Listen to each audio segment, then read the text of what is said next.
Hey, what's up guys, Golex here for my free daily multi. This is going to be a review video of the upcoming showcase. It was pre-recorded and I had to rush through things, so I'm pretty sure it is fine. Let's do our free multi, and of course I'm just gonna give a little bit of a little.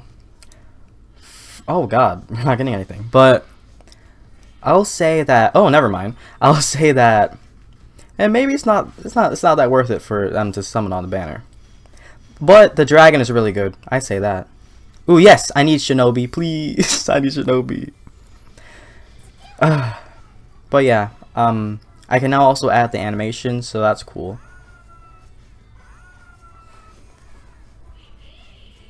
Okay. Another Popstar Siren? Bruh. Okay, another pop star.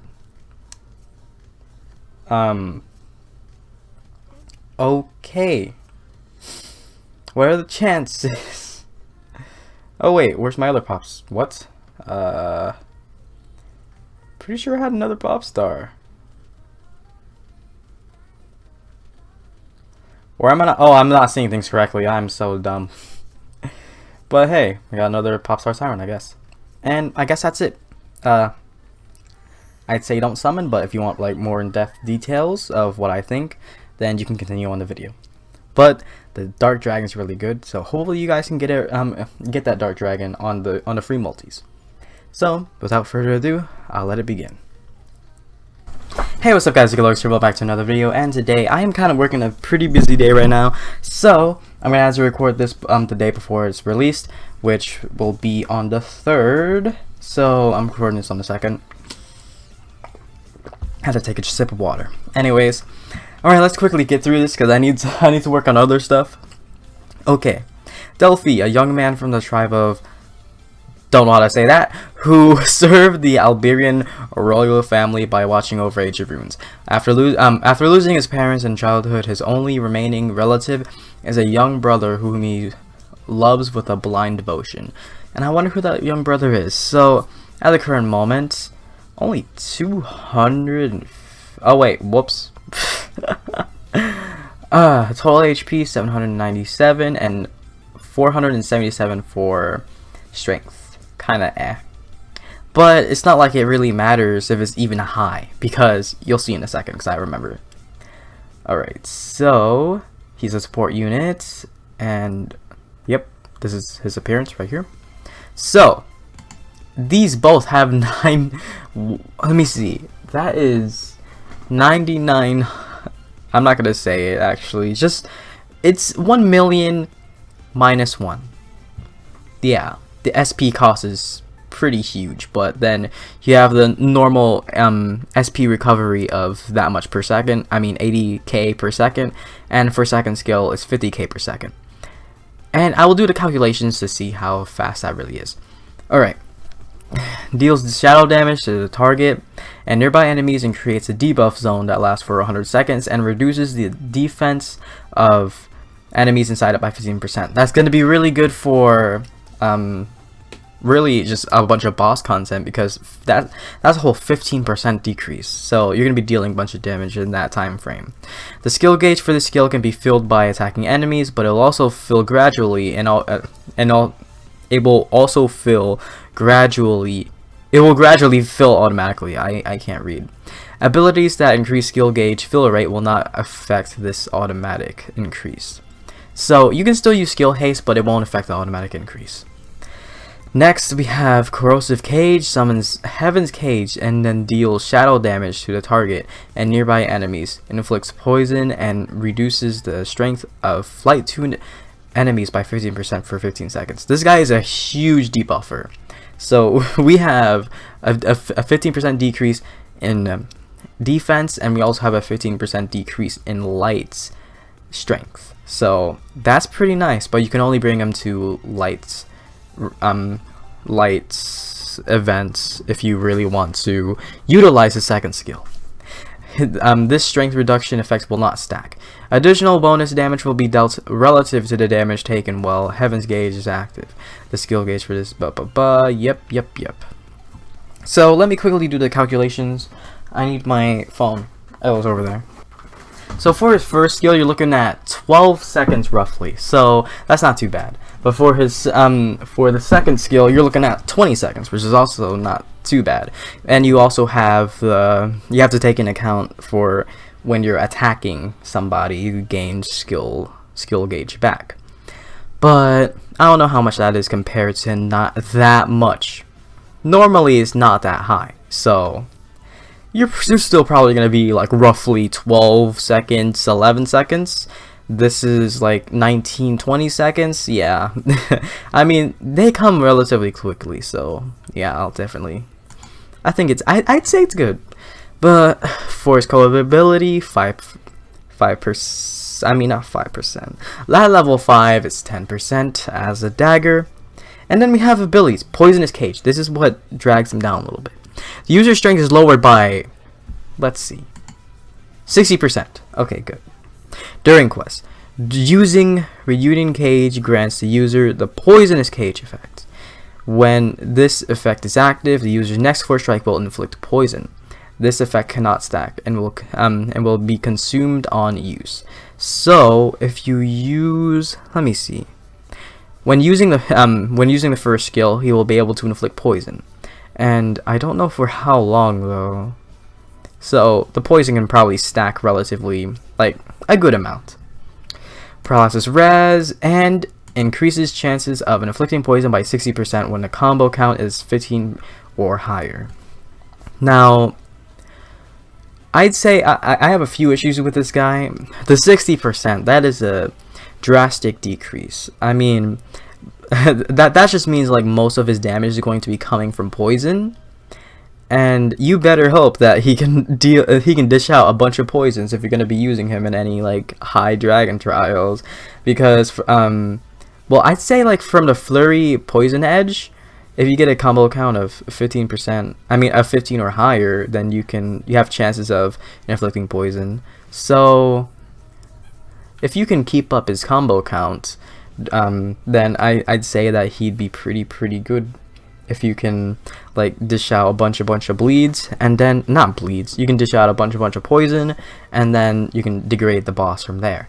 But with content like high dragons and like probably like the upcoming boss content, I'm pretty sure that you may not have the opportunity to get that combo count so high at certain moments. So we'll have to see how many poisons this guy can dish out, because if he can dish out a decent amount of poisons and deal a decent amount of damage from those poisons, then he'll be pretty good. Next we have Cassandra, the Fox Lady, a formal royal court sorceress with a carefree personality who served Ardius, which is Fudin's dad, from the time of his childhood in both an official and personal capacity. Her greatest concern is now the prince. While she looks young, she's actually over 60. So, Fox Mills. So we have total HP of 704. Okay, my stepdad did a weird thing downstairs. That's why I got scared.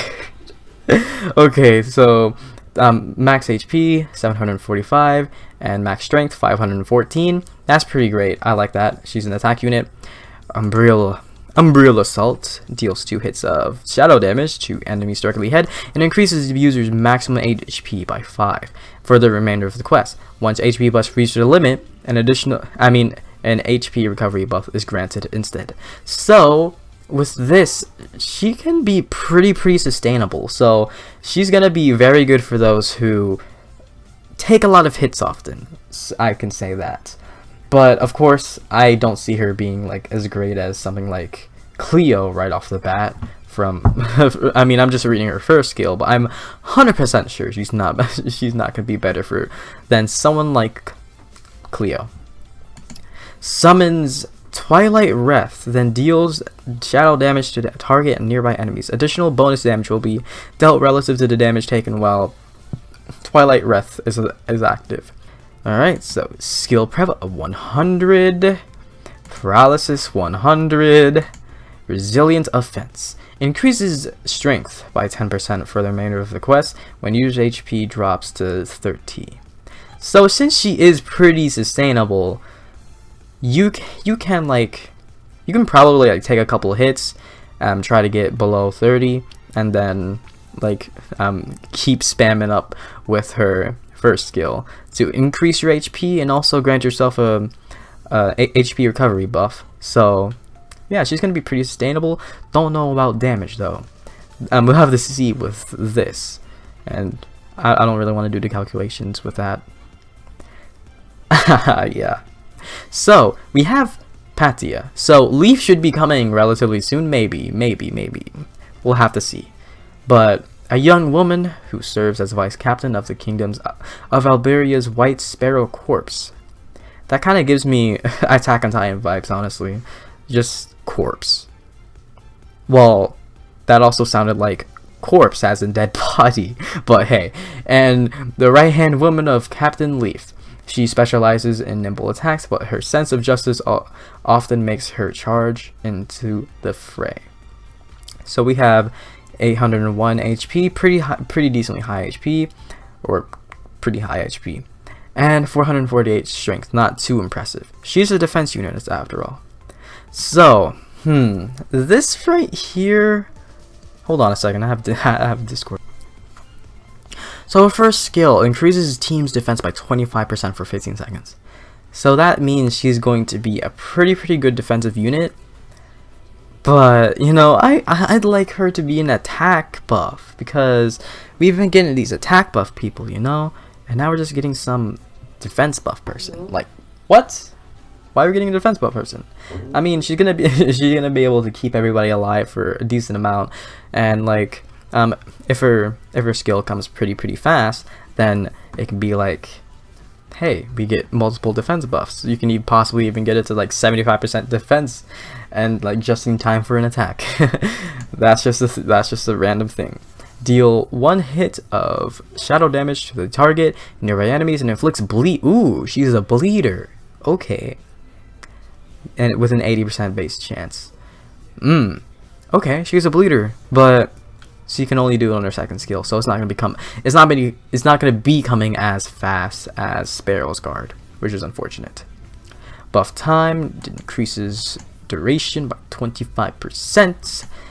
100% paralysis and prime devastation. Increases the critical rate of event where you're currently controlling by 5%, and for 5 seconds every time their initial skill is displayed at the top of their skill list, it becomes available for use. After activating this ability, will activate again for 15 seconds. So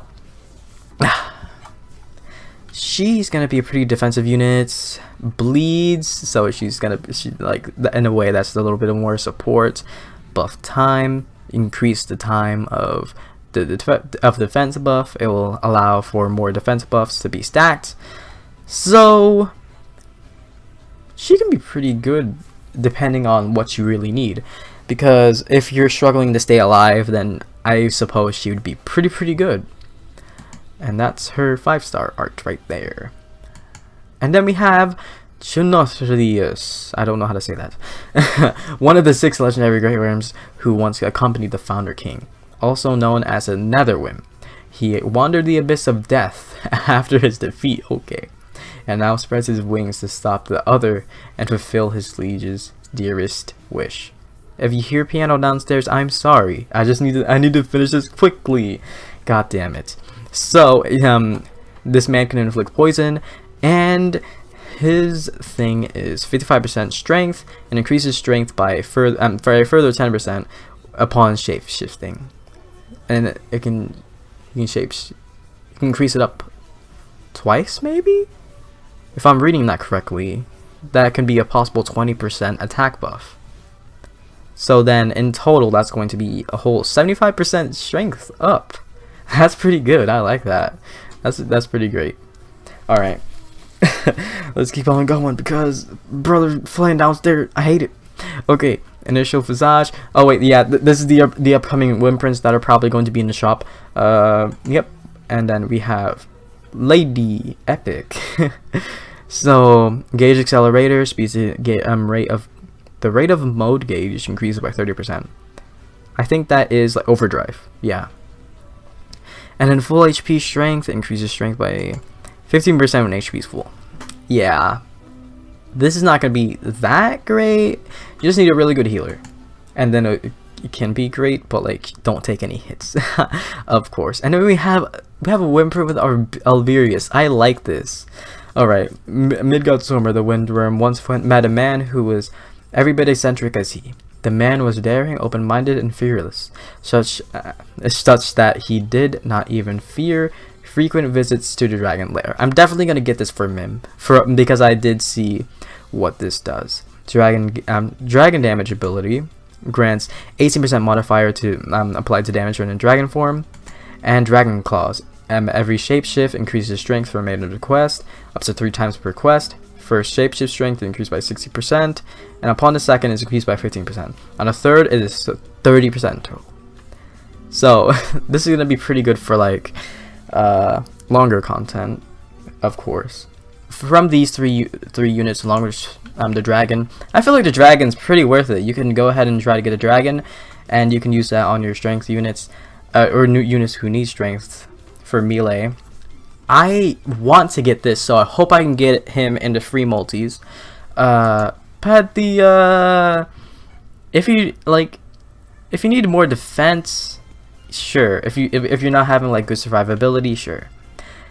But for well, not but she does have bleed. I mean, yeah. Patia is pretty good. Patia is pretty good. Cassandra, I don't see her beating Cleo, so I'm sorry, Cassandra. It really depends on what happens with her second skill. It really depends on his bleeds. I mean, not bleeds. It really depends on his poison. If he can dish out a bunch of poisons, then he'll be pretty good. That's all I'm going to say there. So I'd say the most worth it, definitely the dragon. Dragon is really good. And probably the second most best is Cassandra, and then Patia, and then Delphi, from speculation of what I think. So yeah, I think that will be it. Hopefully you have enjoyed. Went over the new imprints that are going to come out, and we went over the Fracture Future units. So hopefully you have enjoyed. See you guys next time. Bye bye.